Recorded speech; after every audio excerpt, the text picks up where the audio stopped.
it. Let's do it. Let's Welcome back, listeners. Welcome back. So sorry for the delay. We had some unexpected issues, but we are back and nosier than ever. We are more up in your business than you've ever wanted another human being to be. We are the COVID nasal swab in your gossip. We are the thinking man's nasal swab. Most nasal swabs are just real himbos, but not us. We are thoughtful. Yeah, no, nasal swabs. Exactly. Yeah, for those who don't know or listen, I am Gabby Jordan Brown. And I am Lucas Arnold, and this is Two Nosy Meerkats podcast. So just a little bit of clarification. So this episode is actually a week late. We were going to do an episode with our moms, but it proved a little bit difficult to organize, as I'm sure you would understand with a global pandemic. How dare you expect too much of us? That's what I say. Don't even think about. And then later when we create the Patreon, it's going to be like, well, we're expecting this much of you. God damn it. We put out episodes every week, slaving away for you. Sponsor us for a minimal commitment in return. Just... honestly, I do want to create a Patreon. And I do too. I do think listeners, if you guys want to support the show, that's great. Yeah. If you don't, whatever, it's fine. Yeah. The thing is, what I also know is that there are tiers to patronage. So you could be like, I don't know, like a $3 a month subscriber, as opposed to like a $5 or a $7, like top tier. And with each tier comes different benefits for the patron. And so I'm wondering what sort of things we could offer. And one of them that I was thinking, wouldn't it be cool if we had just for our patrons, like a special sort of Q&A or live stream episode or some sort of content that's exclusive to them, or maybe they join us on the podcast and tell us what they want us to comment on in real time, like something. I was going to say that, we could pick, 3 of you guys, you listeners, to maybe come on for 5 minutes on a live stream. We could do an interview with you, talk about your hopes, your fears, your dreams. Yeah. Anything you might want advice on from us clowns. Yeah. And then another thing, here's the thing. I've over the past year, I've met a lot of TikTokers and they all have Discords. And I still don't really know what Discord is, other than that it's a special little club you get to join where you can just talk with a special group of fans. But then there's also gaming involved that somehow lends itself to gaming, and I sound and feel very old describing it because there's actually nothing that makes me feel older than Discord. I know what it is because we've used it for a couple of Zoom movie nights with friends. Okay. I feel like it's one of those things where if you are 18 and under, it's the perfect intuitive platform. The minute you turn 19, it leaves your brain and decoding it becomes the Declaration of Independence. It's so difficult. Going inside the minds of Gen Z. You need to use the lemon juice, the swabs. You need to just put lemon juice on the Discord and everything will become a little clear. Apple cider vinegar. And then you can decode it. But I really want to understand this is a segment we should do, Lucas. The minds of Gen Z. Ooh, yeah. Because I want to understand what in the brains of Gen Z makes TikTok and Discord and all these things that I don't necessarily understand so intuitive. Yeah. And I'm sure they can learn from their relative elders about the wonders of things like Formspring. And before that, the honesty box, which really fucked me up. The Facebook honesty box. Oh yeah, Formspring. I got Formspring. I wanted to be cyberbullied so bad. I remember those words. I don't remember what it was. Seriously? Yeah. Well, here's the thing also is that, I'm only a year younger than you. The thing is I don't know if I'm Gen Z or millennial because I was born in 95, and some people say that's the beginning of Gen Z. Other people say that that's the end of millennial. So I'm just a cusp. I think you were millennial because my sister was born in 97, and I consider her on the cusp between Gen Z and millennial. Oh, in my mind, she's just flat out Gen Z. Really? In my mind, that's just flat out Gen Z. Well, she wouldn't like that. Oh. Well, but then again, we're gonna fuck her up. We're gonna be like Mike Tyson in his 50s, just. Mike Tyson might know what Formspring is. That's crazy. Yeah. I remember one of the last get-togethers I had before I quarantined to fly out was I went to it was a going away party for my friend Alex Richards, and yeah, and it was really, really fun. But then we watched distanced and but we watched the Mike Tyson fight, and the thing is, like, it was a bootleg live stream, so we had to refresh because it kept like cutting out. But it was also really funny because they were both like, they ended up tying, I believe, and it was just really funny to see them basically be, no disrespect if he's listening, Mike Tyson, I love your work, but it was basically watching them not at their prime. It was if Mike Tyson is listening, please come on the podcast. I'm begging Mike Tyson to join us. That would be great. On Two Nosy Meerkats. I want to hear you talk about like 14-year-old drama. Yeah. I'm Mike Tyson, and welcome to Two Nosy Meerkats. Why does he sound like Gilbert Gottfried with a severe speech impediment? No, Gilbert Gottfried is, hi, welcome to Two Nosy Meerkats. He was like, he's very loud. What you did before that was like Gilbert Gottfried on mute a little bit. Like if Gilbert Gottfried with the had gain turned down. That's an audio joke for all the podcaster nerds out there. How do you? Here's a question: how do you tie in a fight? Do you just shake hands and go? This would be a. Well, this was really about the friends we made along the way. Honestly, like I honestly don't know. I know neither one of them knocked the other out. So because that's like an automatic win, at least I think. I'm not a boxing fan. I don't follow fights. But I think there was just like amount of like hits they landed just somehow equaled out or was relatively close that it wasn't worth like a clear win. And I think that they're planning a rematch. I think that's what they're doing. So when you tie a fight, you just go, let's like procrastinate this and just do the rematch. Yeah. Let's just circle back and... When you tie a fight, you send each other an email that says, watch this space. Yeah. You send a message on Slack. You pull out your phone and you go TTYL and then you comment on the person's Formspring. Oh god.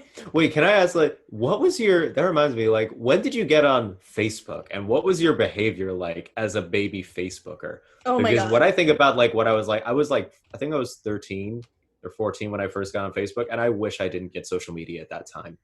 Because I would like post on people's walls, I would just be like, hi. I cringe at the thought now. I deleted my old Facebook because it was so cringe. It was really pathological behavior, Lucas. I was a psychopath.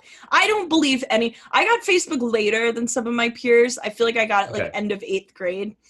And it should have been even later for me. It should have been like 18 years old. I don't think a growing mind should have... I genuinely believe I don't think a growing... Like, at least me, I wouldn't... If I were my parent, I wouldn't have allowed me to have social media at that time. I don't think it's a good thing. My brain was not ready for that. Well, I would say I actually think that Gen Z is more ready for social media than we were. And here's why.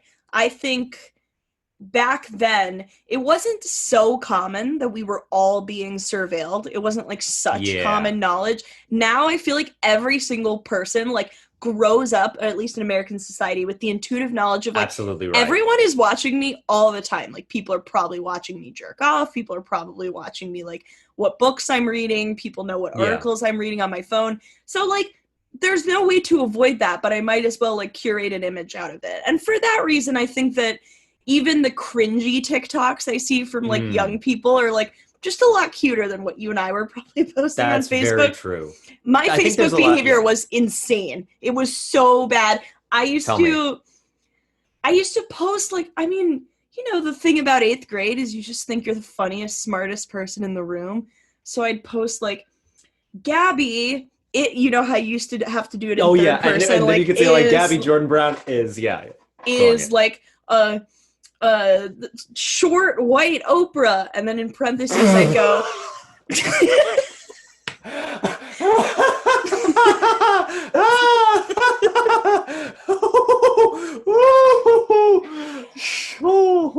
In parentheses, I'd say that was an inside joke with Victoria. Like, there's so many questions. Who's Victoria? What's the joke? I don't remember. I don't know, Lucas. I don't fucking know any of it. Please, okay, if there's anyone who's listening of our small following, first off, we love you. Please Photoshop Gabby on like a television, like a TV set as like a short flyover. Please. Just like giving people cars. I would need I'm terrified. But with the Oprah hair. I want the Oprah hair. That's what I want. I want like really big hair on you. Oh my God. No, me too. I want it all. But then the worst part was when I got to high school, I started like really using Facebook to try and like interact with people, you know, get in where I could fit in, whatever. I've told this story as like a stand-up bit before, but it's kind of hard to consolidate. There was this girl who was like pretty popular and like really cool, who was like out as a lesbian before like a lot of people at school were. And she posted a photo of, even in New York, there were these Westboro Baptist Church, like, protesters outside, like, being like, God hates fags, whatever. And she posted a photo of them and was like, LOL. And I wanted to, like, impress her by showing how much I, too, hated homophobes. So I commented being like, learned hatred. It's a terrible thing. Our society making young people hate so early in life. We need to stop this. And she just wrote back, okay.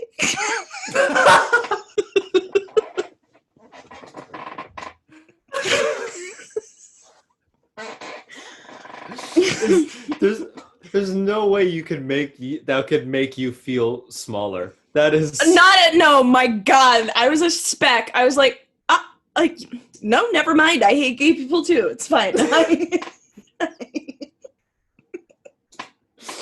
The thing is, weirdly, my mind goes to think like, I always think about like, well, not always, but I sometimes think about like what it was like to be like the art director of the art school that rejected Hitler, and wondering like who, and like thinking about like, oh, what it must have been like to look back and think, oh, I screwed up big time there, didn't I? Just take one for the team, let him get into art school. I don't know that person would have been like, I screwed up, because like, if Hitler, I would have in that position. Like, if Hitler did everything Hitler did to all those Jews, I feel like he would have done some weird shit at the art school. Are you a denier? I'm such a denier, because you know what? He was an artist. He was just doing arts and crafts. It was performance art. At a very high cost. A performance art, Lucas, but at what cost? 6 million lives. All for the art. I just think he would have caused a lot of mayhem at that art school as well. I'm not saying he shouldn't have gone. I'm just saying that, like, no administration would have wanted to deal with that with young Adolf.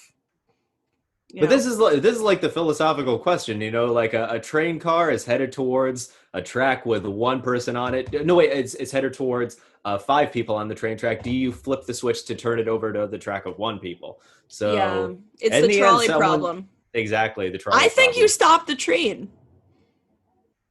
How?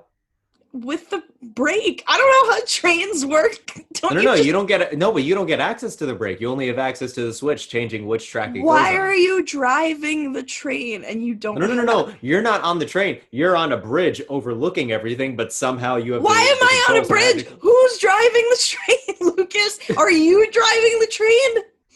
Are you the brake the train? Tag yourself. I'm the tracks. Just.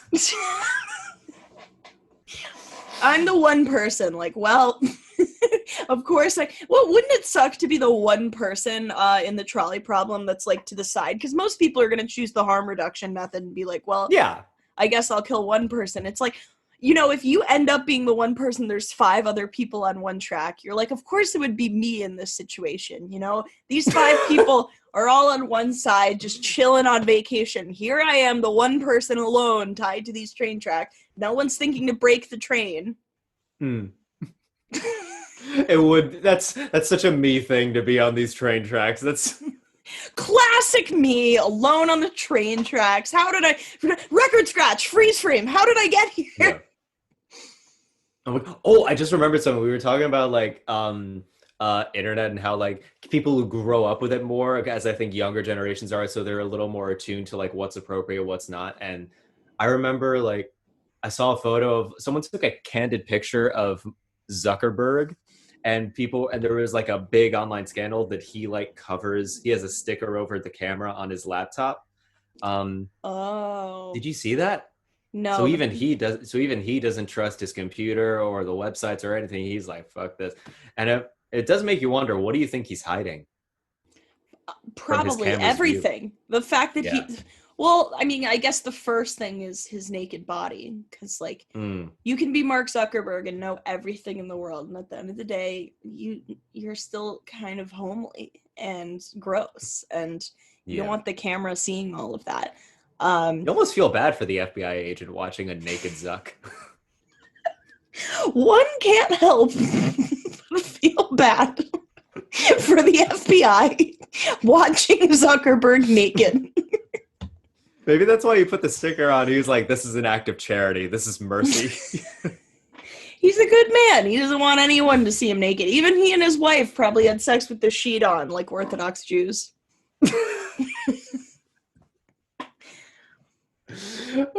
Once I read that Mark Zuckerberg like and his wife like wrote a letter to his daughter, and I've never read it, but I don't.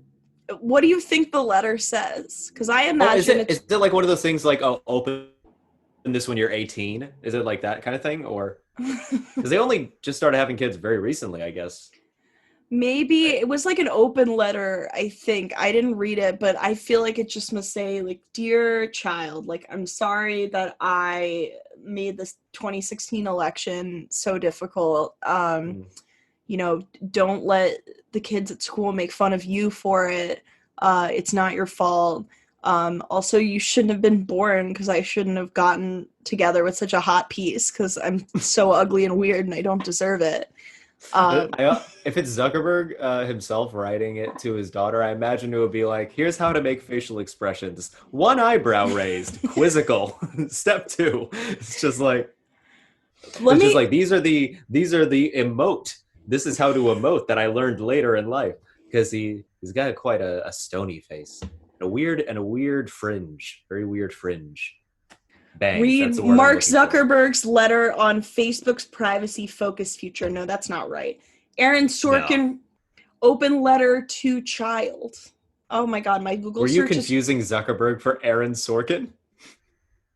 No, it's that Aaron Sorkin wrote a letter to Mark Zuckerberg, and that was a different thing. Oh, Mark Zuckerberg to his newborn daughter. We're optimists. Well, his newborn daughter wouldn't understand what an optimist is, guy. Yeah, no. Come on. First thing a baby learns is pessimism. So that's next level. Have you seen that Elon Musk is like trolling and he's posting like, oh, I can't believe people put he, him in their bios, and everyone's like, well, is he really? You named your child a series of letters and numbers, so I don't think you have any leg to stand on. Excuse us for staying human, fucking. My only association with Elon Musk was that I had a coworker who would come to work at 11 and leave at 3 every day, even though he had a 9 to 5, just like all of us. And he was obsessed with Elon Musk. Okay. And he used to post articles on LinkedIn about like how you could only work an 80-hour work week to live a happy and fulfilling life. And I was like, well, you work like a 2-hour work week. So I don't know where. Wait, an 80-hour work week? Is that... Elon Musk has said on record that like you have to work 80 hours a week in order to like change the world. Oh yeah, and I had an old roommate who like very admiringly talking about Elon Musk, saying that he like would sleep in his office and it would be very minimal sleep. And I just thought, that's no way to live. I would rather be in a cozy bed getting adequate sleep than be a billionaire any day. Like 100%. I think that Elon Musk's whole success is because his name is Elon Musk and it sounds like fancy and corporate. If his name was like Joe Schmuck, he would just be a weird guy who slept in his office. You know what I mean? He sounds like an alien cologne. That's what he sounds like. get ready in 2024 Mm-hmm. the next alien cologne The new bound fragrance from Mars. It's Elon Musk. Elon's Musk. Elon's. God. Ew! Oh, I think that's the title for the episode. Elon's Musk. Musk. Yeah. Ooh. Oh God. We gotta rate that NC-17 just right off the Yeah. bat. Not safe for work. Before we lose the thread on this, Lucas, what were you Yes. like on Facebook as a teen, as a youth? Oh, I was well, first off, like a big theme I would say of my teenage years, I would say is FOMO. I had huge FOMO. I always felt like people were hanging out without me. And so I was like, be like, hey, what's up? What are you up to? And like people say, we're gonna go to like a park and chill, maybe have a water balloon fight. And I'll be like, can I come? And then no response. And and so I remember there's a lot of that. It was like posting on other people's walls, hi. And that like if you went to a party with other people or just got together, that you would make a big post saying that you had a great time and tag everyone, just trying to get like and I remember doing that a lot. And I hate the thought of it. It was I used to do the same thing. I would be like, oh, what are you doing later? I literally think I saw a post where a girl was like, we might not be around much. And, at the time, I feel like, when you're 14, you kind of think everyone hates you, but you also kind of give everyone the benefit of the doubt. So it's like, you think everyone hates you in the abstract. And then when there's like categorical evidence that someone probably doesn't like you, you're like, oh, maybe they're just being, too honest or something.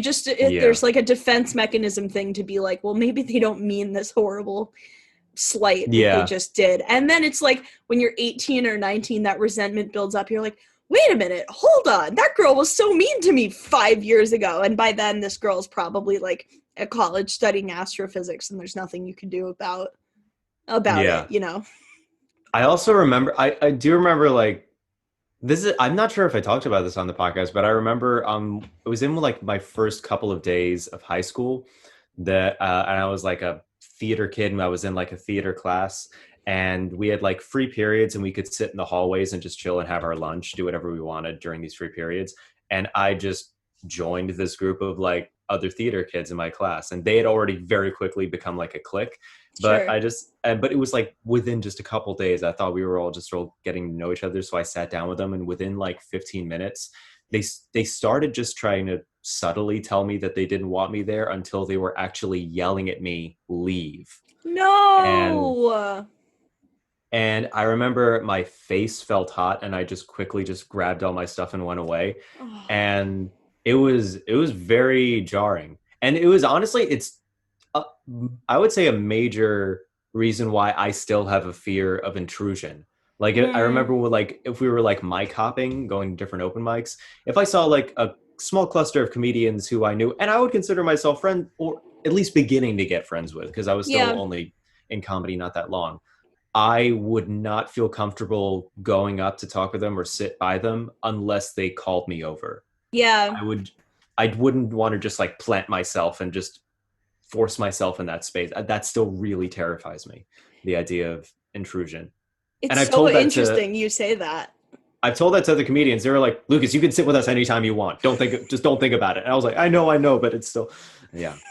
It's so funny because like, I feel like that stuff never leaves a person. Like, I don't think so. I've had like those people things. And those people I went to high school with, like, I remember in our senior year, like we were having like one of our last like emotional sort of classes, like looking back on our experience, and they all kept like very, very earnestly said, "We cannot believe how cruel we were to you that day. We are so sorry." It was oh my god. Sweet. Okay, well that's nice. They were very, very sweet. And now I've seen them like occasionally, like just in passing, and it's always super friendly, really, really nice. And I totally understand that.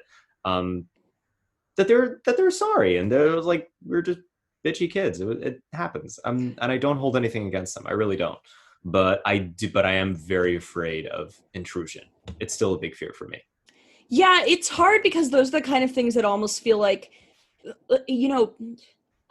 I was bullied a lot, but I also found out later in my life that I bullied other people, and I didn't Whoa. even realize it because I was so insecure. And like that's the kind of thing where like I knew this girl, we were friends in the 8th grade, and I was just so jealous of her 'cause she was so pretty, and like I thought she was really smart and interesting. I kind of thought she could take any kind of bullshit, I leveled her Mm. way. We used to write this satire, me and a bunch of friends. We would like write in a notebook like a satire of our school. Mm. Oh Just yeah. it was a New York public school, just like about how broke the school was, how like the ceiling was falling down, and about all the like weird teachers and whatever. And in the satire, I wrote like a scene about this girl and how she was like this big slut or whatever. And then a couple of my friends saw it and they were like, "You can't. Oh my God, you can't do this. This is so mean." And I was like, "No, it's fine. It's satire." I think the worst thing was that I showed it to my parents before I like gave it to my friends. But the worst part Oof. is they laughed and they thought it was hilarious. And they were like, "You should be on SNL someday." Oh my God. But then years later, when I was in college, one of my best friends was dating this girl, Anna, from like Hmm. his college, who I knew in middle school and who was good friends with this girl who like apparently I bullied. And Anna was like, "So I know we are all gonna hang out soon because Leo and he's dating me, but like Chloe's terrified to see you." Like, and Whoa. I was like, "Wait, what?" And then I hung out with her and she was so nice and we got along swimmingly and it was great.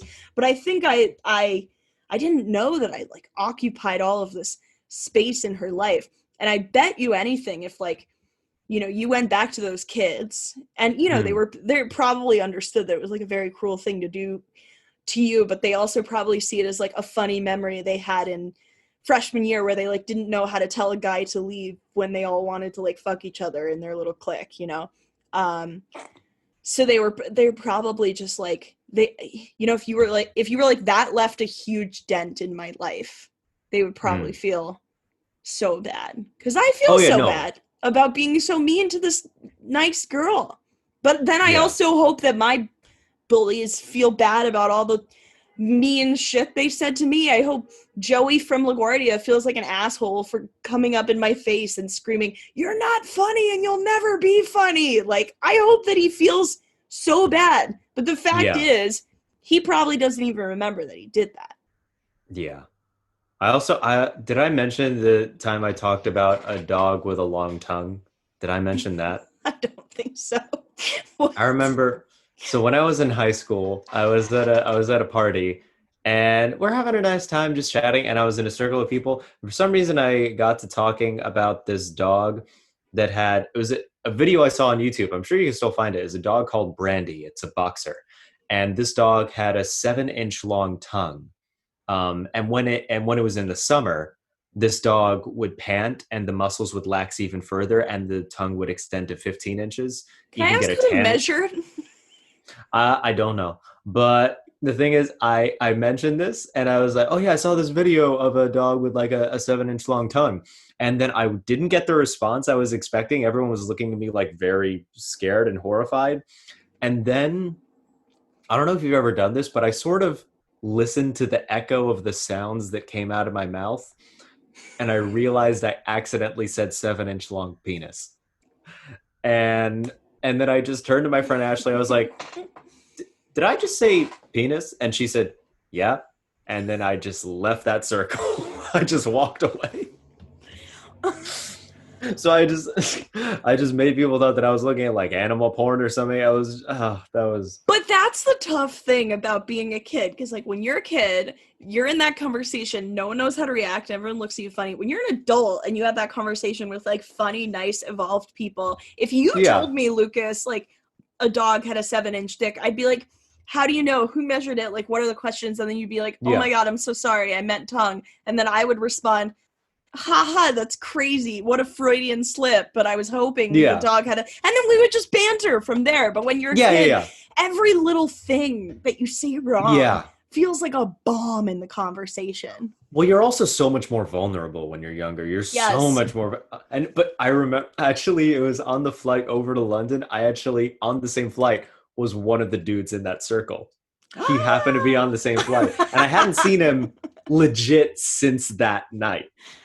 I don't, and but it was a very cheerful conversation. He didn't think like, "Hey, you still looking at dog Nicks?" Like it wasn't. It wasn't like that at all. So yeah, shouts Well, out are to you? Hans. No, I'm not. Not I'm yet. not looking. No, I haven't been so moved to look at. Not so inclined. Not No. yet. This okay, but for real, I do have a question. So like dogs typically do not have balls. They're like taken care of. They're neutered and spayed. But when you see a dog with balls, is your eye not drawn to that intensely? Yes, it is. Also, Yeah. I hate to say it, but the lizard brain part of me is like, that's a very like rugged masculine dog, as if it chose to keep its balls. Well, the thing, did you see that story about like there was it wasn't Harambe, but it was a different famous gorilla that apparently had very masculine like brooding features at a Japanese zoo, and apparently like a lot of women would go there just to look at him because like he was very attractive. But the thing is like the longer you looked at this gorilla, the longer you thought, I get it. No, I'm sure that's true. There's a lately one of the things we've been doing to soothe ourselves in this Mm. casa is watching videos of kangaroos fighting. Oh yeah. Because when Bouncing on the kangaroo tail and kicking, doing that. they look crazy. They kick in this crate. I want to like even try and demonstrate it for those looking on YouTube. Like they kick in this Yeah. really non-intuitive way, and then they come up, and then they like they almost go into each other like torso first. It's really quite beautiful, but then you see these just brolic Oh yeah. kangaroos, and A muscular kangaroo is something to behold. you're like, these are some, and to be clear, listeners, I'm not saying you all should get involved in bestiality. It's not what I'm saying. I'm saying you can If you did, appreciate, choose a kangaroo. or a Japanese gorilla. Yes. I'll stop interrupting you. Go on. There are features on an animal that you can see transferred to a human and thinking, like, Lucas, have you ever seen a Hmm. dog and thought that would be hot if it was a person? No. What? I don't think I mean, I've definitely thought that dog is beautiful or that dog looks very elegant in its shape and or like has very beautiful eyes, very soulful eyes. I've definitely thought that. You've never But looked at a dog or a cat and thought, if that were a human being, this would be someone I'd go for or something. Here I am revealing my deepest, darkest secrets to you, and you're okay, like, what? if it's an animal in like a Disney movie with very human features, definitely trigger something. Like the That Beast definitely. in Beauty and the Beast, and how the Beast is way hotter than when he turns back into the person, prompting Yeah. what's her name, Emma Watson, Emma Watson, to be Emma like, Watson, yeah. hey, what about growing a beard? That's the end of the Beauty and the Beast Disney adaptation. He turns Yeah. into a human. It's a happy ending, and then Emma And she's Watson like, goes. eh. I'm sure they break up. That's the truth. I'm sure that there's Yeah. a happy ever after where her and the Beast just like date or whatever, and then she's like, "No, God, this is not rugged enough. I'm gonna go to like the leather club and find a bear." Oh yeah, no, she's no, I that reminds me, a friend of mine sent me a meme of like I think it was like Dracula about to prey on someone or this person thinking like Dracula is about to prey on them and be like, "Oh no, Dracula, don't take me and suck my blood." And then it ends but then Dracula goes, "What are you talking about? I have kink people who just volunteer themselves to me." And like and then it just cuts to like a person going, "Yeah, this is my thing. We met on FetLife. This is totally consensual." And that's the end of the Yeah, comic. I see that. There's some people I see like tweeting about their shitty ex-boyfriends where I'm like, you would go for Dracula, wouldn't you? And it'd Mm, probably be better than some of the people who you're tweeting about right now. yeah. Yeah. Well, that's the thing I remember being told about in high school, that the appeal of Dracula, the reason why it's so popular is because he's sexy. there's no that is an essential element of him. It's also the same reason. Have you ever seen the movie Psycho, Alfred Hitchcock? I actually haven't. I'm such a bad like cinephile. I need to. Okay, it's definitely one to watch. But so there's like, this is not a spoiler for anyone who hasn't seen the movie, but like there's this dude called Norman Bates who is a killer, and he runs the Bates Motel, and it was very important that you have like a struggled opinion of him, and because like he's this awful person, but he has to be attractive in order for you to sympathize with him, and that's Isn't why they have to cast like a with his good-looking mom, dude. and that's the whole thing. Yeah. Yeah. But yeah, in order to have like the conflict of how the audience feels about them to make them really interested, he had to be hot, and they say that categorically, that they had to hire a hot dude. I think that's true of so much art, and that's so it's sad, but it's also beautiful because on the one hand, like we do love seeing hot people on our screen, but on the other hand, I mean, I honestly think, like, I love AOC. I think she's a genius, but I think part of the reason she can unite so many people who wouldn't typically go for her politics is because she's very conventionally beautiful. Oh yeah, she is gorgeous. Oh my God, she's stunning. I never want to idolize politicians, but then I see her and I'm like, oh my God, like I want to watch all your live streams. I want to be your best friend. Yeah. I'm desperate to be in her group chat. AOC, if you're listening, first of all, why? Go make a policy, AOC. Stop listening to our podcast. You will not learn anything new here. Second of all, come on the podcast. Don't listen to it. Just come on. And third of all, you're very beautiful. You should say hi to me. Just like, I have a girlfriend, like nothing more than saying hi, but just like say hi to me, you know? But you could also like try something, like nothing's gonna happen, but you could also like just flirt and just see what happens, you know, just I would not let AOC flirt. If AOC made a move on me, I mean, it would, I couldn't say, AOC makes a move on you, what would you do? No. You ask for forgiveness later. But you got to go with the flow. Yeah. We can't even let it go there because it's too. And you know what? She has a beautiful, nerdy elf on the shelf boyfriend. I say elf on the shelf because he looks like a little elf. He looks like Redbeard. He does, yeah. No, I remember. Did you see the documentary about like her and all the other representatives when they were trying to get elected? I didn't see it, but I know it exists. That was where I first saw her boyfriend. I was like, oh, they're such a cute nerdy couple. It was just so sweet. Oh. Yeah, I liked it because I heard that I read the profile about her in oh my God, what magazine? Vogue maybe, and they were saying that they went to like a liberal campus together, and that in discussion he would bring up like devil's advocate points, and I was like, even AOC can't get away from the white male devil's advocate. Yeah. No one in this world can get away from it. My father is one. I'm becoming one. There's no safe space from it. It's just, it infects everywhere, much like a virus. Yeah. Ooh. Yeah. Speaking of, I don't know why I just thought of, speaking of the virus, but will you tell your listeners where you are right now and how you're liking it? So I am in London, England right now. And it's because my mom lives here.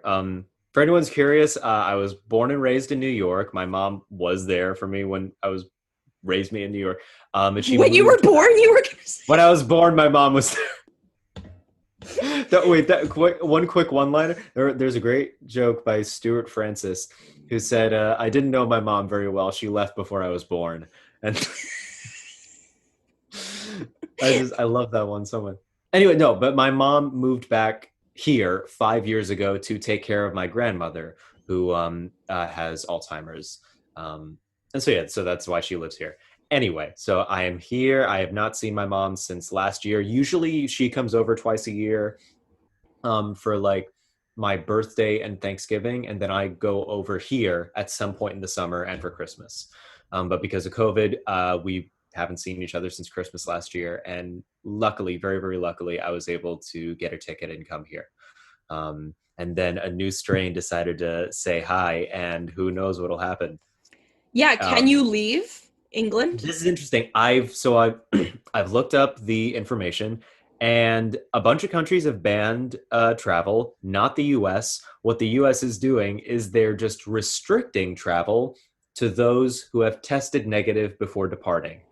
And all I can say is, wait, were we not doing this the whole time? Like, Oh my this is God. seriously, no, like, this is exactly how I feel like when like the pandemic first started and like the New York City subway system was like, all right, we're going to start cleaning the trains. And we were like, you weren't cleaning the trains? Yeah, no, I know. It's funny because I've been watching How To with John Wilson, which is an incredible Mhm. show on HBO Max, and it shows all of this B-roll from New York when they shot it in 2019, and I was like, these trains look different. Why is that? And I realized it's because they're fucking disgusting. Yeah. I've read that they've discovered on the New York City trains like pathogens that did not even exist before they were found on New York trains. New York trains somehow Whoa. procreated and had little germy babies until like I don't want to say it caused the coronavirus, but there's probably just like if you licked a pole, you would just get like Yeah. 30 other viruses that probably aren't even contagious, probably just unique to you at that point. You'd just be like, I have train virus. Um, but So yeah, if anyone has aspirations for being patient zero for something, get to New York City, get on the subway. would That's what you we're want to saying. be patient zero? Patient has patient zero I for would COVID ever come forward? I want to have a virus before it's cool. It's a dream of mine.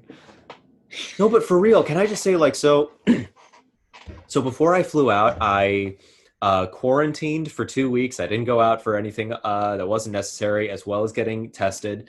And then when I arrived at the airport at JFK, apart from everyone wearing masks, it was a completely normal procedure going through customs. Mm-hmm. It was honestly like the smoothest travel I've ever had because there were so few people flying. Yeah, no one was there, And probably. it was just so crazy because I thought I had to fill out a form ahead of time that the UK government required, which said like, where have you been for the last 2 weeks? Have you been out of the country? Where are you going when you arrive? How long is your stay? They were Right. keeping track of everyone's movements, and I thought, okay, this is a good thing.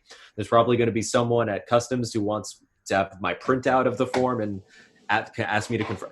No one did anything. There was no checkpoint. There was no special procedure. There was just I could have lied on my form and just sent it off and then arrived at the airport business as usual. It was really scary. I was No. really scared.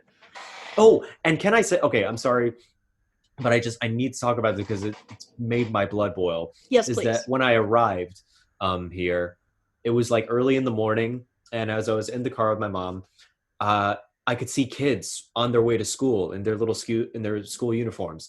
Most of them were not wearing masks, Oh just man. walking out on the street, and then Yeah. so many people on the street not who were adults also not wearing masks. And then my mom and I, we went to do a bit of shopping at the supermarket, and sorry, we did a bit of shopping at the supermarket, and so many people inside the supermarket were not wearing masks as well, like enough that you couldn't, like, I wanted to be like, hey, why aren't you wearing your mask? Because I would never get around to everyone, and that I wouldn't have affected change. I would have just made people mad. But it was scary.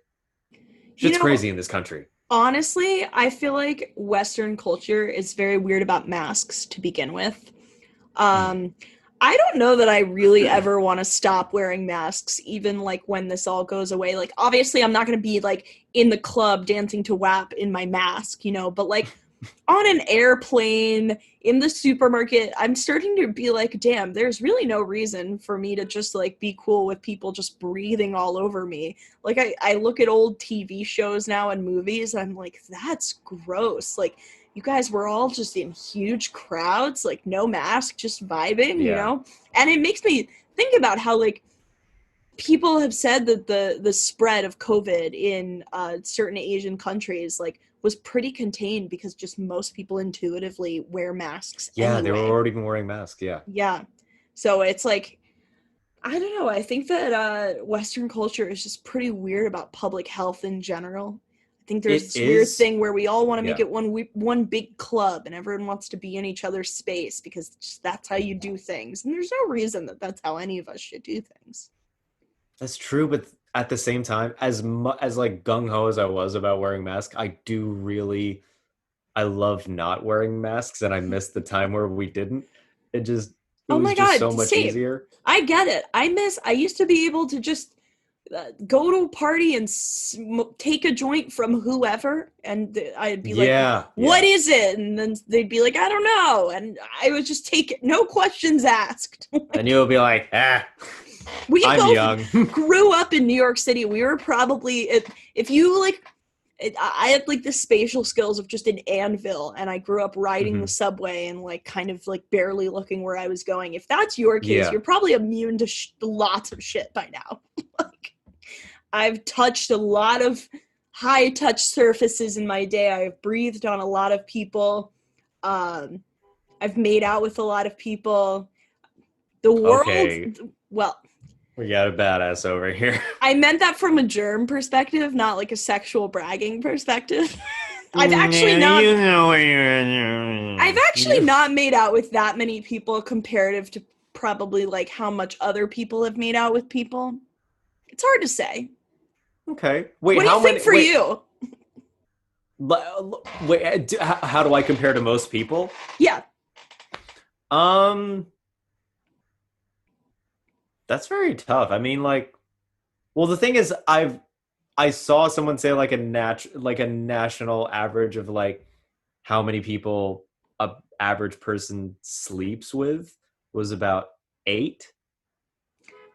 That feels low to me. A national Yeah, average in the United yeah, States?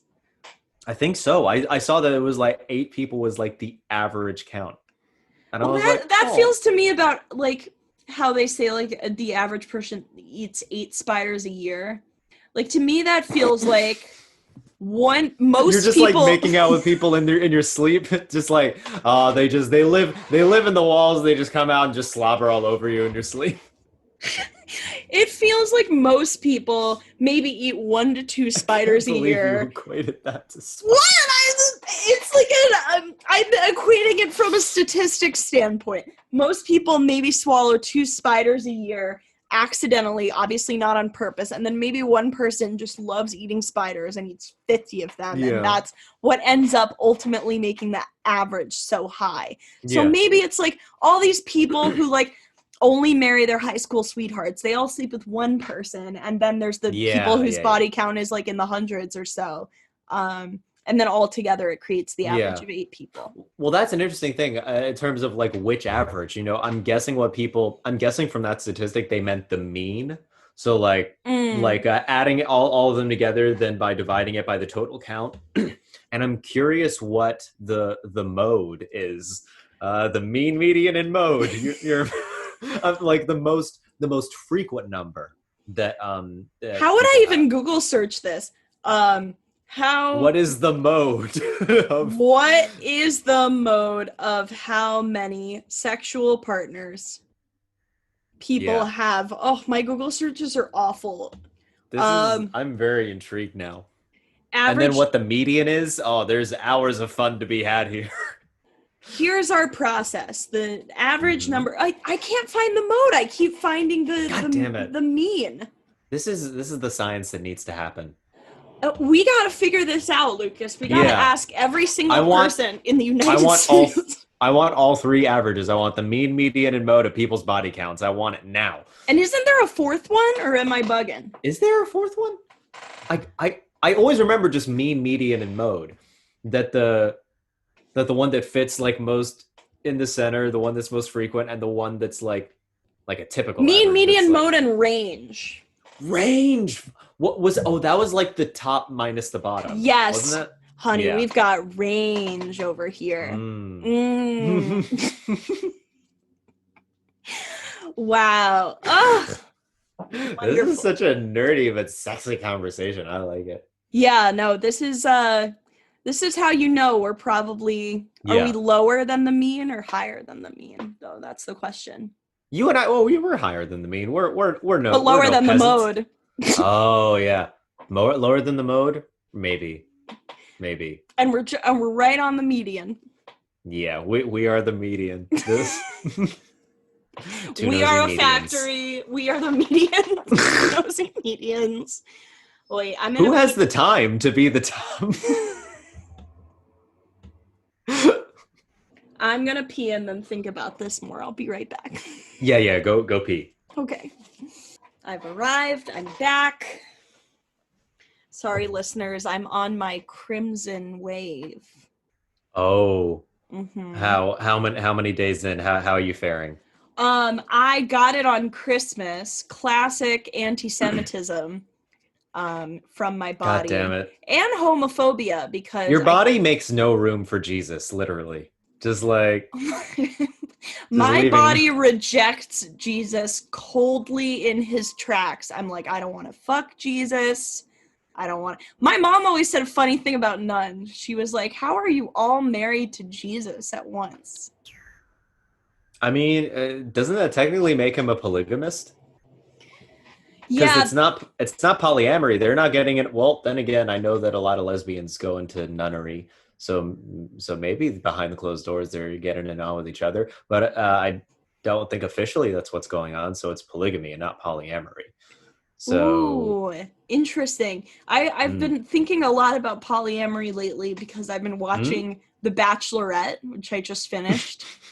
And how was it?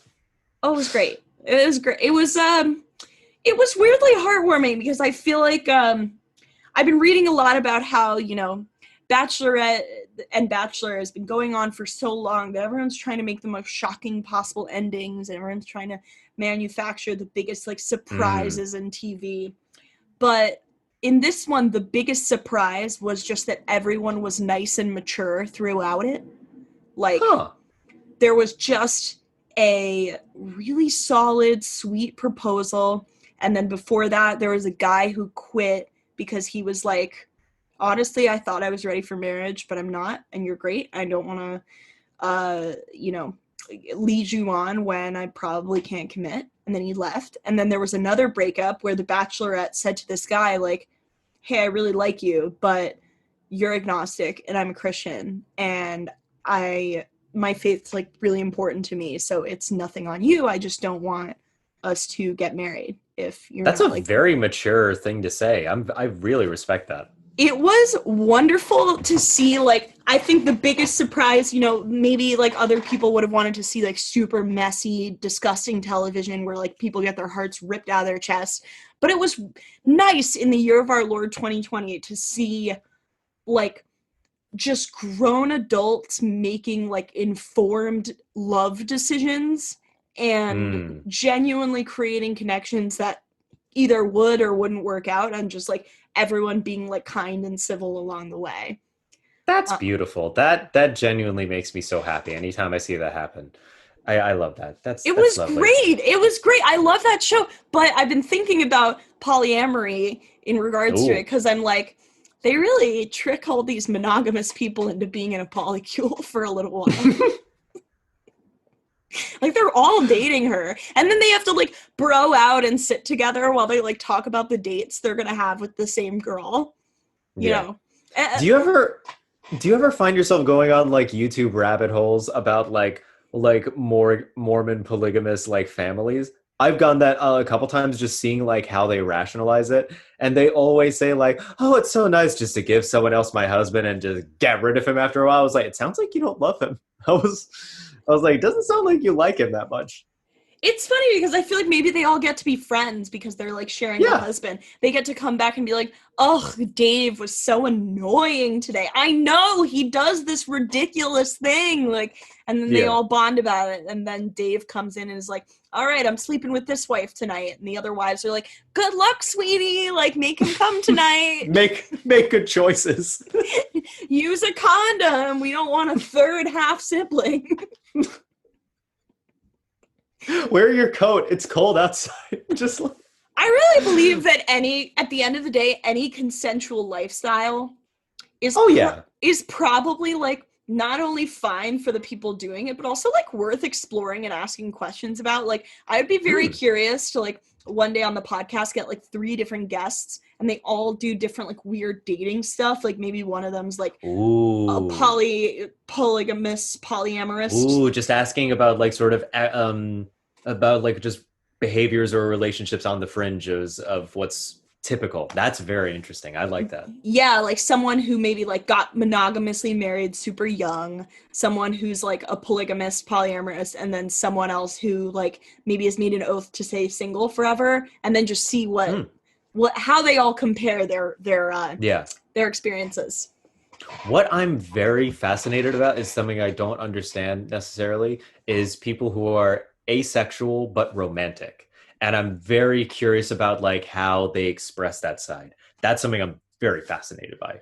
Oh yeah, we've talked about this. It's like because my ex had a partner who was like that, which is so crazy to me. It's like you know, you don't want sex, you're not interested in sex, but you express romance through like cuddling, and I don't know, some asexual people don't masturbate because they have no interest in it, and some people do masturbate, which I do find interesting because they need a physical release, but they don't find it pleasurable to get a physical release with another person.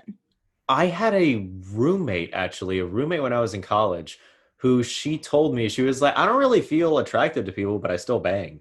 Like it was very odd. And she was and I was like, do you masturbate? And she was like, yeah. And I was like, what do you think about? And she was like, honestly, it beats me. Well, that I understand. And so I still don't really understand like what was like how she rationalizes like sex, because she definitely was like and sexual person, but was also asexual. It was very confusing. You can be like demisexual. That's what some people call themselves. Yeah, where you need like a soul connection, and then you become like I've heard that before. Yeah, but I don't know. And then I've heard like older male comedians be like, "That's just called being a woman." Just oh my god! And then that's called being the one who makes me breakfast every morning, and then I slap her around. And try that on for asexual. Put that on your My Face or your Spacebook. Just Spacebook.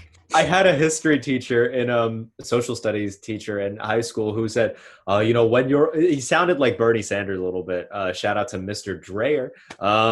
He would say, when you're on your My Face or your Spacebook or what, he kept mixing words together of different social media. It was just, I love that. Oh, Mr. Dreyer. Really he does sound like Bernie Sanders. Yeah, and he was always very color coordinated. He always had like a pair of slacks that were one color, a button-up short sleeve button-up shirt that was a different color, and a tie that was somehow a combination of both colors. He always did that. Oh, snazzy man. You got to respect him for that. And he always had such structure to every class, where he would begin the class with a little conversation. You would what is the aim for today? And then you would write the aim on the board, and then we would have a whole lesson. And then at the end of the class, he would say, answer the aim for me. It was always so structured. And it was very like I don't have OCD, but when people describe it, I sort of get it. And I like the structure. It was all very sort of mentally soothing. It was like, you could always count on like him you knew what was coming. It was very comforting like that. This reminds me, we have a story about teachers in our listener submissions today. So we're going to go to submissions. Let's move ahead. We got some fun ones, and we also looked back in. We've had 2 forms floating around. I feel like we might even at some point want to create a 3rd form. I think it might be on the cards, yeah. Yeah, which I can do soon, but we've pulled a couple from our first form, we pulled a couple from our second form, and then we also had an email from a listener, and the subject line was "my stupidity," which was like a little bit, don't be self-deprecating. It's okay, leave that to us. No, let us tell you that you're stupid. Don't you tell you that, We will read your submission and go, we think you're stupid. Just kidding. Yeah, exactly. So, once in English class, we had a bitchy, self-entitled substitute for almost 3 months. She didn't teach us anything at all, just kept giving us multiple assignments. We did try telling her that you're supposed to teach texts. The point was, we all knew this, she was lazy and probably had no idea how to teach, so she dragged the class. It was online and we slept anyway. In the end of her oh so powerful reign, she made us do an assignment to give us our monthly grade. It was on Virginia Woolf's The Lady in the Looking Glass. She gave questions directly off the internet, that too. She gave from multiple sources because many questions were overlapping. I did finish it on the submission date. I whined for 3 hours while writing, complained and cried a lot, criticized her and cursed her a lot, but finished the assignment. It was 2,500 words and uploaded on Google Classrooms. It was a Friday. On the weekend, my family took a road trip. After returning from said trip, I opened Classroom, which I guess is an app, for no effing reason. I did it on impulse, sixth sense, nobody knows. I saw that English assignment that I had uploaded the file, but hadn't submitted. She probably saw and gave me a horrible grade, even though my assignment was the longest and most elaborate. I hate myself, but I hate her more. She never returned, but everyone still laughs at me. Oh my God. Oh, the worst thing about teachers is that there are so many that genuinely hate kids that will vocally tell you that. I was told by my French teacher in high school that she was like, I hate kids. And it was always very strained in her neck. She was always like that. She wasn't and she would also say, je suis singular. She would always tell us that she's single and like, and that she was dating, but couldn't make anything work. She told us that every day. To be fair, she was French. So. No, she wasn't. She was American. Oh my God, what? Okay, never mind. Fuck it. I have no more excuses for her. Yeah. She kind of looked like a deflated Carrot Top. Like, because Carrot Top was like quite bulky, but just.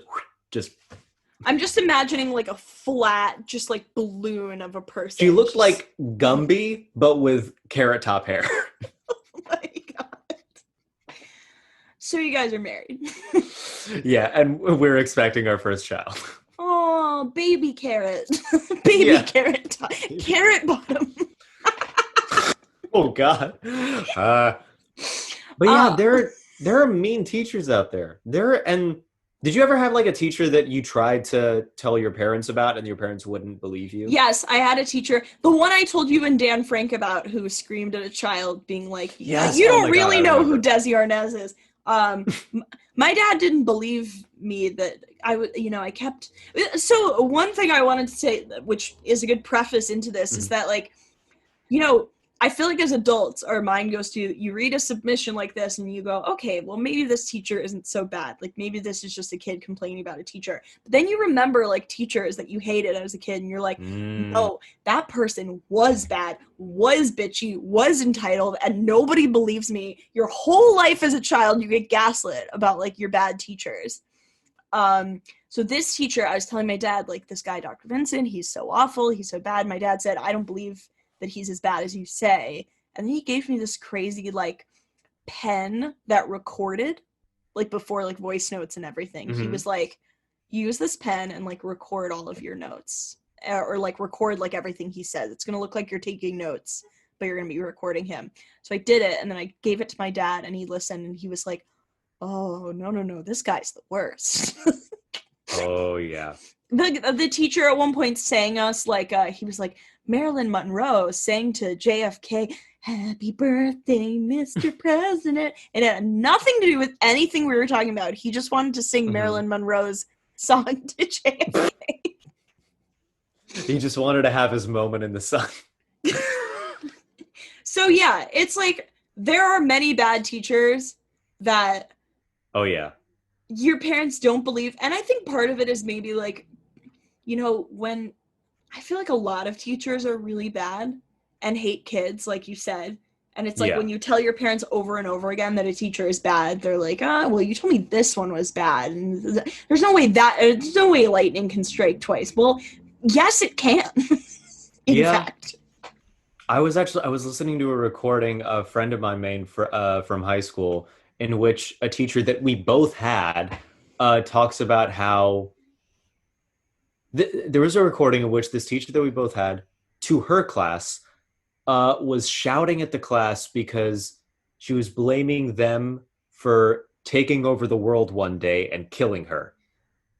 basically saying you guys are going to take over, you're going to run the world to shit, and I'm going to die because it was like that. And just like really berating the class, and they were just sitting there like 17, just like, okay. That's the kind of thing, it just shows no faith in kids. I feel like I had teachers like that too, that was like, you guys better listen, because one day you're all going to be taking care of me. And it's like, not really, because you didn't take care of your elders. You're in a classroom berating kids about how awful we all are. Meanwhile, there's elders who are probably like, help me. Teacher, come to the nursing home and help. That's how they all sound. Okay, I may cut this out, but there is something I wanted to talk to you about. We may cut this out, but so I made a TikTok about a teacher that I had who directed Les Mis when I was in high school, and that while he was he cast like 80 something people in the show, which is way overboard. I was going to say, does Les Mis have an 80-person cast? Do I say that again? Sorry. Does Les Mis even have an 80-person? No. Oh my God. But the thing is, he's a very childish person, and he wanted to cast a lot of people because he wanted everyone to like him and to make a lot of people feel happy. Anyway, so he was directing me and a few other people on stage, and everyone else was we're in the auditorium. Everyone else is in the audience, just chilling, chatting away, waiting to get used. And he wanted everyone to be silent, which no one was going to be. And he got so mad. He got to the point where he said, all right, if I can't treat you like humans, I'm going to treat you like animals. Lie down on the ground. And he made everyone in the audience lie down, belly down on the ground. A handful of people stayed sitting in their seats. They were like, fuck you. I'm not lying down on the ground. This is bullshit. One of them being my very close friend from growing up, Charlotte. And I always applaud her for that, because if I was in the audience, I would have lied down on the ground. I would have laid down. It would have been like, I'm the best at lying down in the whole world. Look at me. But then he reached out to me recently because he is running for a certain kind of public office, and he asked for promotion on my TikTok account. And I said, I'm sorry, I don't feel comfortable with this. This is 100. We can't cut this out. We can't cut it out. And that man was Bill de Blasio.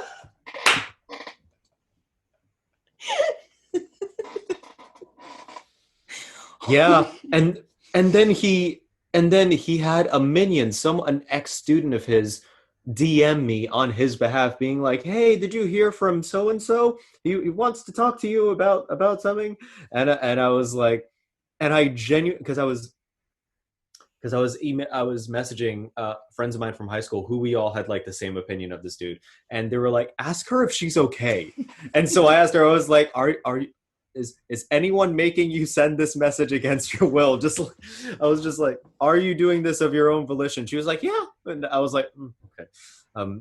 Those teachers who are so awful always have like 5 people they treat like gold, and those people are always the ones who are like, I don't know what you guys are talking about. They've always been so nice to me. And those are the people who unfortunately also end up running for public office, and that's why we the Macaulay Culkins for the Michael Jacksons of education.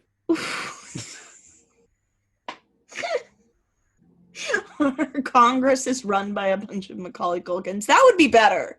I feel like Macaulay Culkin would get some shit done, even if it was just give everyone a guitar, you know? He's healthy, he looks well, he's thriving, he's doing great. Good on him. I know he dated Brenda Song. I don't know if they're still together. They might still be together. Yeah. Also dated Mila Kunis for a while.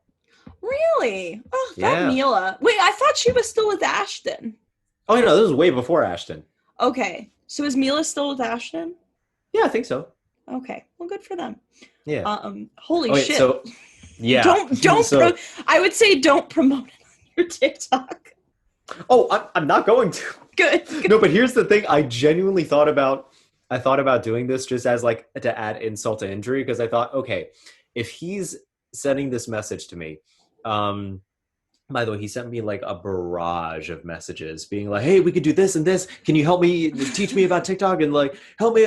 Great to talk to you, buddy. And he was like, it was just so much. It reminds me of Succession when Logan tells everyone to play boar on the floor.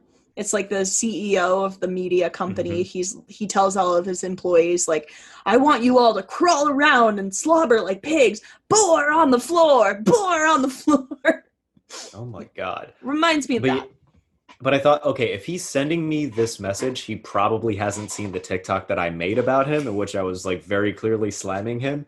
So I thought, wouldn't it would be super cruel? I wasn't going to do it, but I was just fantasizing about like sending him that video and being like, hey, we could stitch this so that people could have a frame of reference for who you are. I think you should. You got to send me that TikTok off Oh, I'll cam. send it to you. Yeah.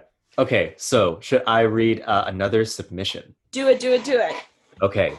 So I was friends with this one girl in school last year. Over quarantine, and still, she keeps going out and partying and being reckless.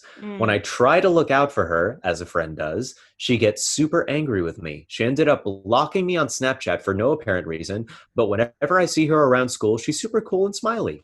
When I think back to the entire time I've known her, she's always been a bitch to me, and I really don't know why I stay friends with her. I have a whole essay written out on the Notes app expressing my feelings. True I don't know. feelings, I guess. True feel, yeah. Expressing my true feelings, calling her out on her BS, and making her feel like a terrible person. But I've been too scared to send it to her. Should I? First off, I will actually applaud this person for basically just doing a brain dump on the Notes app, because I think that's a very healthy thing to do, to just express everything you want to say on some medium. Because that was something my friend's mom told me to do. Basically, like, if you're angry or if you're sad about something, write it out in like a diary, just to express it and get those words out of your head. That's a very healthy thing to do. So I'm applauding you. That's a good thing. I would say maybe send this to a friend you trust and getting their opinion on it before you send it to anyone else. What would you say? Yeah, I would agree. I think that, so if this is a close friend, it's probably worth, talking to her about like how their behavior makes you feel, but not in such a way where I think in general, anytime something in the Notes app says how you truly feel, that's not the message to send. That's the message, like you said, you write out first for yourself so that you don't send that message. Because you can either write something in the Notes app or in a journal or whatever, or you can say it aloud to the person.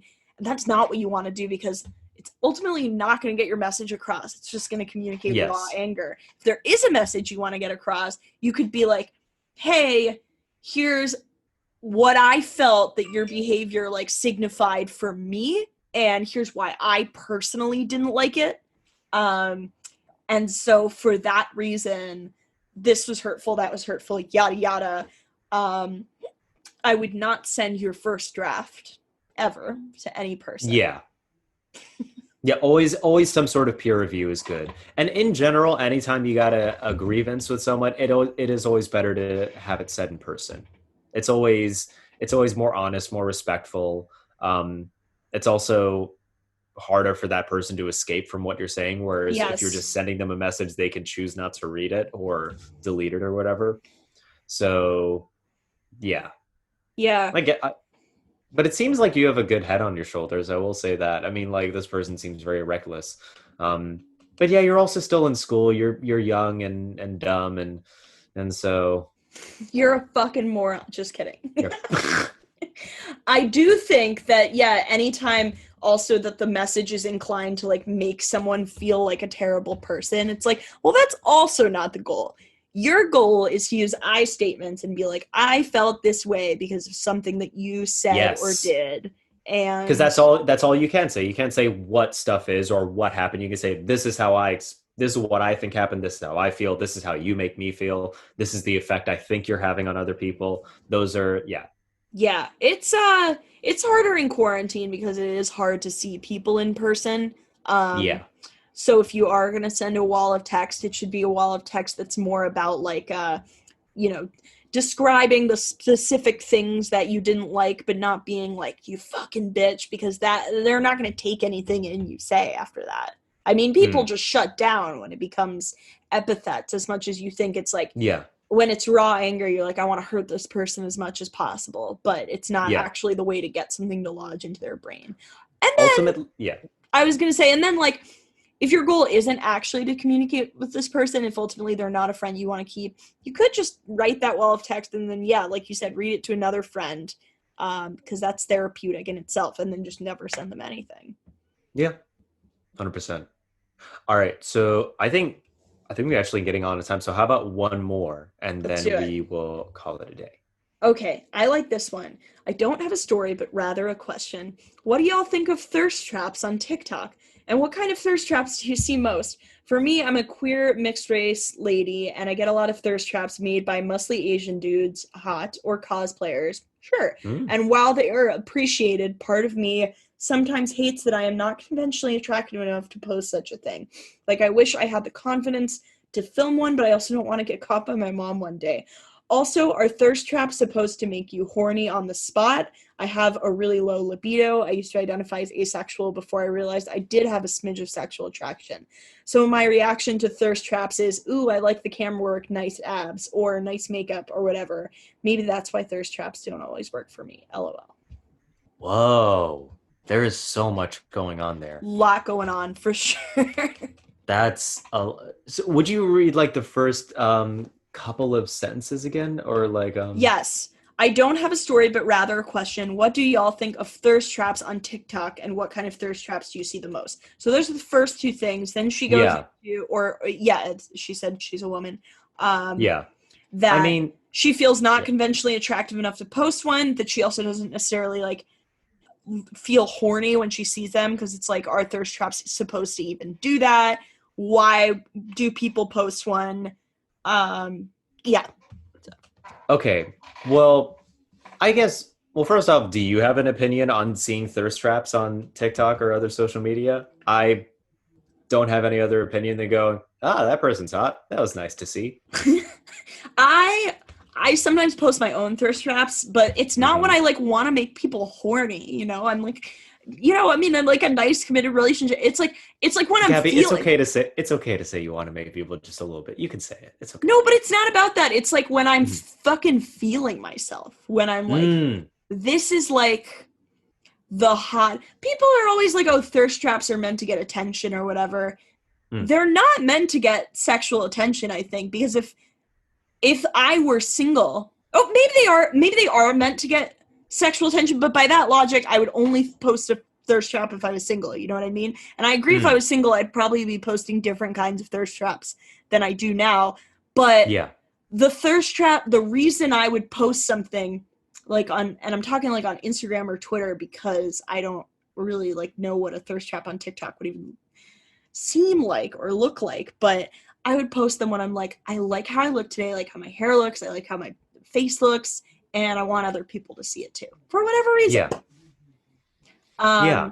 And then, so what this person said, that they don't feel comfortable or unsure if they should post thirst traps. I don't think that there's anyone who said you shouldn't post thirst traps. You can post thirst traps for absolutely any kind of body or however you look. She says And she that's doesn't feel conventionally attractive enough to get okay. to make one happen for herself. Well, I guess there is like an understandable accepted standard of like what is conventionally attractive in sort of certain features or a certain type of figure. But I will say that there is so much more variability in what people find attractive and who people find attractive. There is so much more variability in that realm. So if you're worried that people won't appreciate your thirst traps, I can guarantee there is at least one person in the world who would go, "Oh, that person looks good. She looks good." Yeah. And and maybe this person is afraid of hateful comments, and if that is something you're afraid of, I hope this person, it's a girl. She said she was Yeah. a mixed race lady. Yes. Rest assured that even the people who you might deem are conventionally attractive, they also get hateful comments by the shit ton. So that is just a given on social media. Is you are going to get people who are going to try to tear you down to make you feel as bad as they do. Um, and then she also talks about like a weird experience as like asexual but not really, and like there's so much to unpack here. Because the idea was, um, are thirst traps supposed to make you horny on the spot? Which I don't think so, because then wouldn't we all be just looking at our phones and jerking off 24/7? I mean, everything is so, I mean, I'm sure some people do it, but everything is so sexualized that I think when I see a thirst trap in another person, you know, my friends post them and I'm like, oh, like, that's awesome. Like, look at people feeling their bodies and expressing themselves. On TikTok, I think, actually, I do know what a TikTok thirst trap seems like. Isn't it just like when teenage boys are just like, me in your math class staring at you? Yeah. Me playing guitar to ask your dad if I can have your hand for the prom. Or like being shirtless and just turning and just like, oh. And then you just like see their chiseled abs and shit. Don't you want me to make you breakfast? It's them like cooking one egg badly. It's like, I want an egg that's cooked well.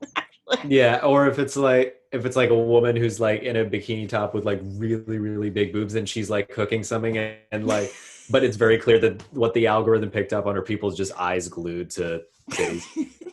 That happened to Sylvie posted a selfie on Twitter that was like, who wore it better, me or the tree? And the Gabby, fucking thing, you saw it? Yeah, I saw it. It cropped to just her boobs, and she gained like 20 new followers. So her next tweet was she like posted links for people to donate for like housing justice. And she was like, this goes out to the 20 new followers I gained who were just looking at my tits. Like, can you also donate to these links if you want to see me so badly? Oh my God. So there are accidental thirst traps as well. But I don't think they're supposed to. Maybe for the rare breed, it makes the person horny on the spot. It's not my experience of them. I wouldn't say necessarily. I mean, like, there's definitely the response where you just go, oh, damn, that person's hot. And it's just like very just like reptilian brain, just like, that absolutely does happen. Yeah. But it doesn't make you then, there's no like call to action with that. It's just going like, A call I keep using business terms. Circle back. Call to action. Watch the space. Oh my God. Yeah. But it's like, I do think one thing this person is hitting on, which is a really interesting point, is like how when you're a young person, you know, maybe your feelings about sex are like wrapped up in like emotion or like you're interested in one specific person. And there's all this messaging out there that just wants to fuck you.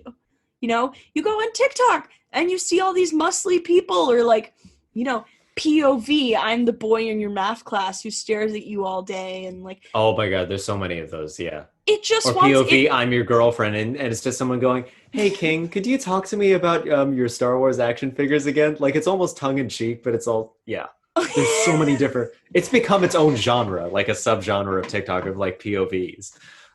There's so many different ways the world wants to fuck you, you know, as you grow up, and you're like, you either love it or you hate it, and everyone reacts to it differently. And I feel like this person is going, well, wait a minute, I don't want to fuck everything I see. What's the deal?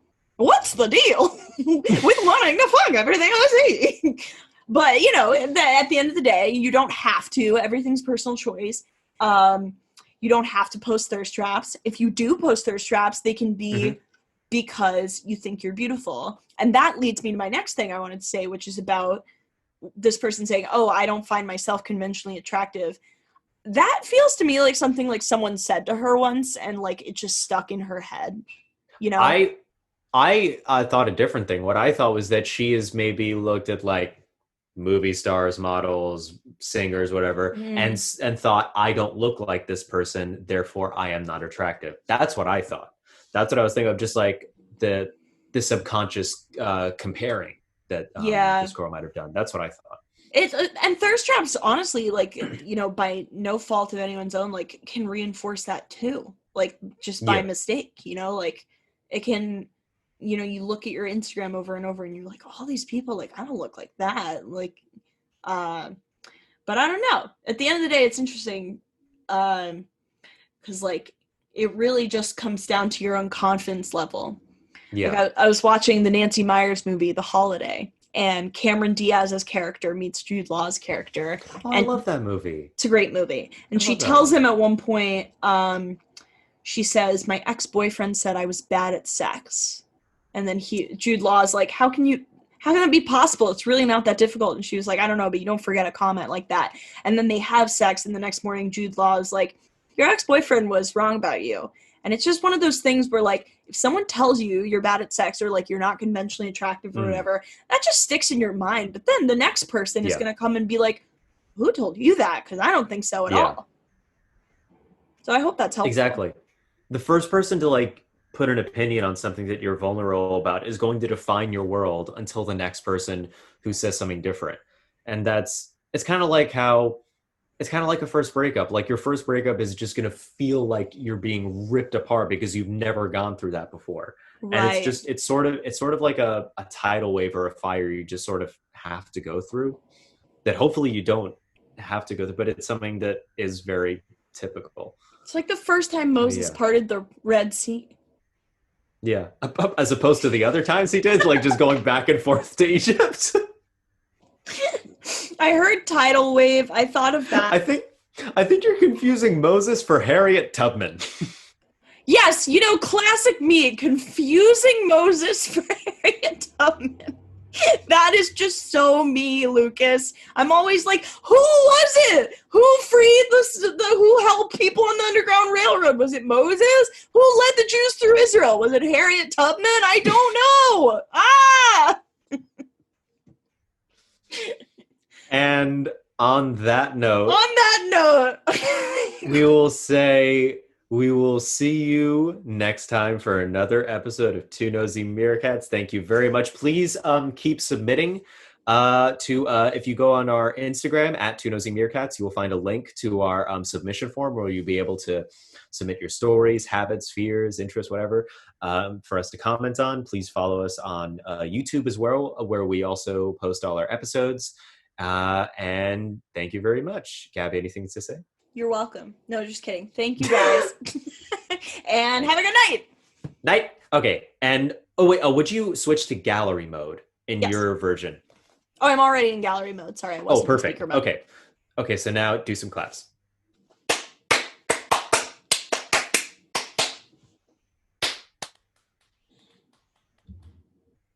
Awesome. Sweet. Okay, stopping the QuickTime first.